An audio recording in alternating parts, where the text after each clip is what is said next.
Monica gaat onderdoor die eerste ring. En pakt ze die tweede, ze pakt die tweede wel, ja. Tweede wel. Stralend weer, toeristen, mensen uit de streek, mensen uit IJsendijken. Het is één groot feest hier op dit moment op de 51ste Folkloristische Dag.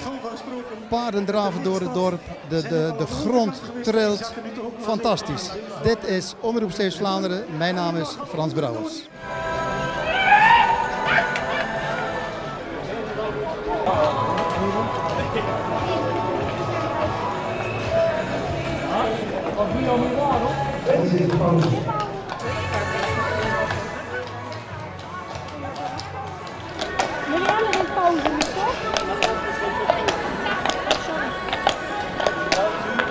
Folkloristische Dag IJsendijken, stralend weer, gezelligheid aan top. En ik sta hier naast Mark van der Vijver, de spreekstalmeester.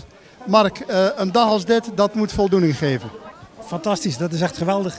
Het is heel mooi in de voorbereiding als we aan het voorbereiden zijn, dat je merkt dat de dag gedragen wordt.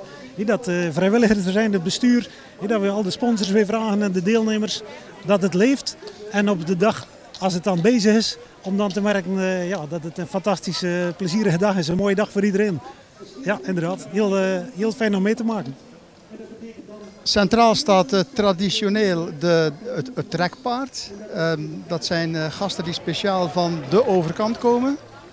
Dat klopt, de ZRV, Zeeuwse Ringrijdersvereniging. Die heeft zijn roots aan de overkant en heeft ook heel veel afdelingen aan de overkant. En we zijn altijd heel blij dat ze dan even afzakken naar Zeeuws-Vlaanderen om hier te komen sporten, om hier te komen meedoen. Om hier de traditie te laten zien aan de toerist, maar ook aan de streekgenoot en de IJsendijkenaar. Dat is zo, maar wat ook leuk is dat er ondertussen al een stuk of 5 die hier in de wedstrijd meedoen in Zeeuws-Vlaanderen wonen. Ik zie gewoon merken, het is niet allemaal beste projecten.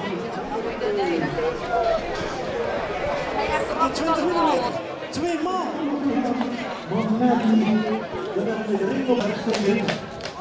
En de ambachten zijn ook weer vertegenwoordigd. We vragen speciaal aan onze ambachtslui om uitleg te geven bij hun ambacht, zodat het publiek ook kan horen hoe het werkt en hoe het gaat. En wat de origines zijn. Ik heb net Wilgetene Mandenvlechtster gesproken. Ik heb even met de draaier van de klei gesproken en de houtdraaier ook even. Ja, dan hoor je eventjes hoe het werkt en hoe dat gaat. Ja. En dat is toch net zo leuk. Het uitgebeeld zien is heel mooi, maar de uitleg erbij krijgen is natuurlijk nog mooier. Hè? Dus de Folkloristische Dag blijft zoals het is. Het is al jaren een prachtige combinatie van dieren, ambachten, terrasjes, gezelligheid en top. En dit concept, dat blijft waarschijnlijk ook zo. Dat klopt. Ja. Natuurlijk is het zo dat we die basis die blijft, de ringrijden, ambachten, de muziek. Maar natuurlijk proberen we elk jaar wel weer iets nieuws te doen. Vorig jaar hadden we natuurlijk het jubileum, was heel bijzonder. En dit jaar hebben we als eerste keer ringlopen gedaan tussen de middag. En het ponyritjes in de kerktuin is ook nieuw. Jullie lappen, 14 mm, jullie 14 mm. Onze misten, dat betekent Miranda en Jan Willem. Ik heb het zelf ooit geprobeerd op een paard instappen en mij lukte het niet. Dus ik vind het een fantastische sport en een ware kunst. Ja, ik heb ook heel veel respect voor de deelnemers. Zeker als die ring dan kleiner wordt.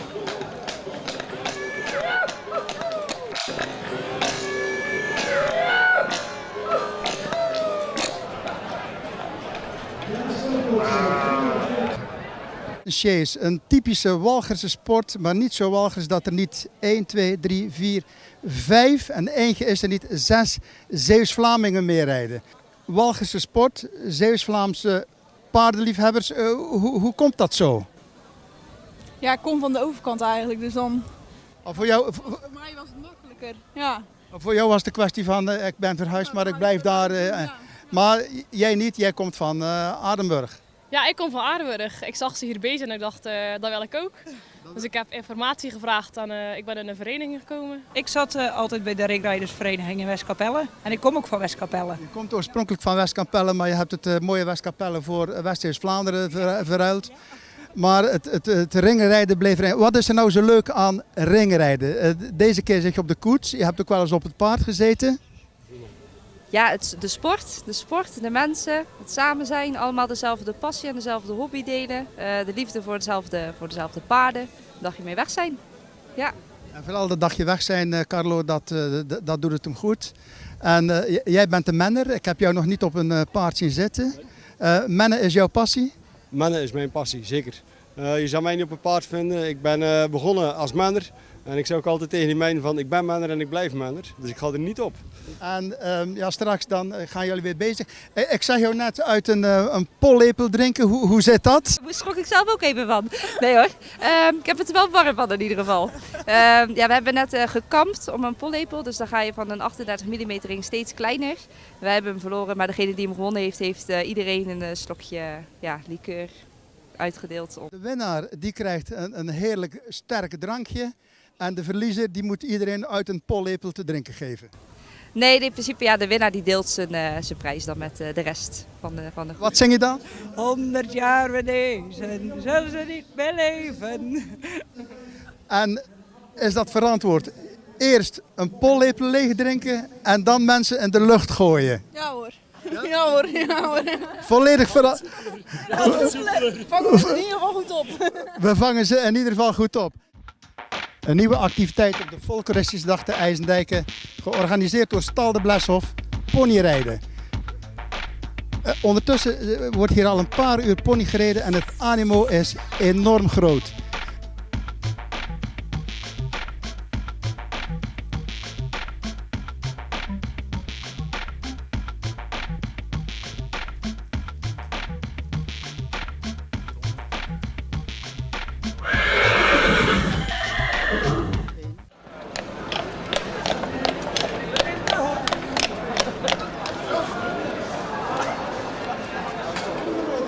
En wat doet hij met die tweede ring? Want die tweede ring, dan ga je de boerenronde winnen, Dennis. Die tweede ring pakt hij ook. Dus, het was zomaar in één keer gepast. En we gaan de benen gewoon stappen. Fantastisch. En Marina.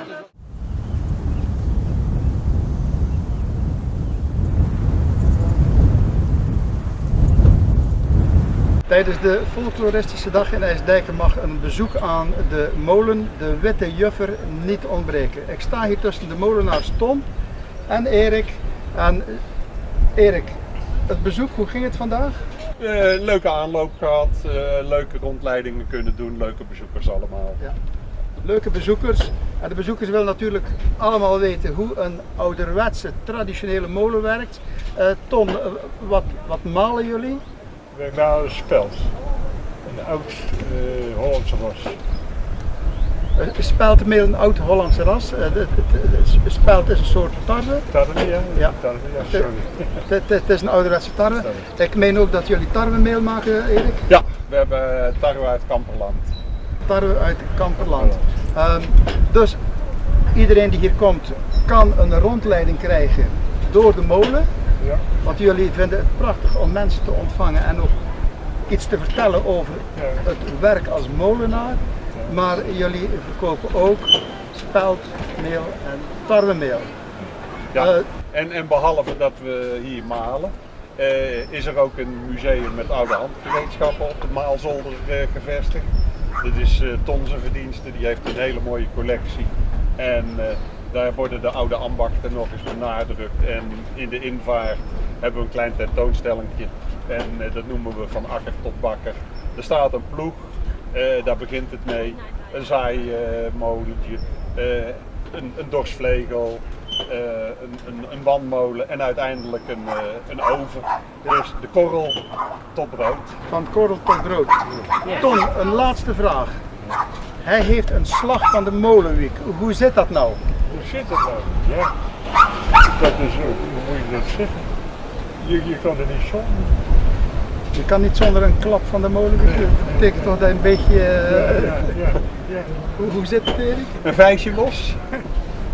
Maar goed, deze molenaars hebben geen klap van de molenwiek gekregen. Dit was Omroep Zeeuws-Vlaanderen en jullie zijn hartstikke bedankt.